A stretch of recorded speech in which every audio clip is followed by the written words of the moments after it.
పాకిస్తాన్కు గట్టి షాక్ ఇచ్చారు అమెరికా అధ్యక్షుడు డొనాల్డ్ ట్రంప్.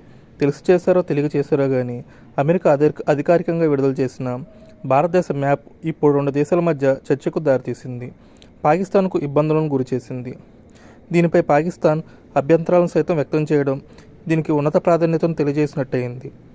భారత్ మ్యాప్ గురించి తమ అభ్యంతరాలను అమెరికాకు తెలియజేసినట్లు పాకిస్తాన్ వెల్లడించింది. అమెరికా భారత్ మధ్య $30 ట్రిలియన్ వాణిజ్య ఒప్పందం ప్రకటన సందర్భంగా ఆ దేశ వాణిజ్య ప్రతినిధి కార్యాలయం తన ఎక్స్ అకౌంట్లో ఈ మ్యాప్ను పోస్ట్ చేసింది.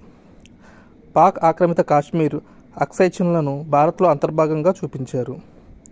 సాధారణ మ్యాప్లో ఉండే ఈ రెండు ప్రాంతాల నియంత్రణ వాస్తవదీయ రేఖలు ఇందులో లేవు. అటు పిఓకో వద్ద కానీ ఇటు అక్సై చిన్ వద్ద కానీ ఎటువంటి సరిహద్దులు పొందపరచలేదు. ఈ రెండు ప్రాంతాలు కూడా భారత భూభాగంగా చిత్రీకరించబడిన మ్యాప్ ఇది. వివాదాస్పదమైన కాశ్మీర్పై అమెరికా దీర్ఘకాలంగా తటస్థంగా వస్తున్న విషయం తెలిసిందే. ఈ విధానానికి భిన్నంగా తాజా మ్యాప్ విడుదలైంది. దీంతో పాకిస్తాన్కు తీవ్ర షాక్ అయినట్లు అయింది. ఇది సరికాదంటూ పేర్కొంటూ అమెరికా వాణిజ్య ప్రతినిధి కార్యాలయాన్ని సంప్రదించింది. ఈ మ్యాప్లో సవరణ చేయాలని కోరింది.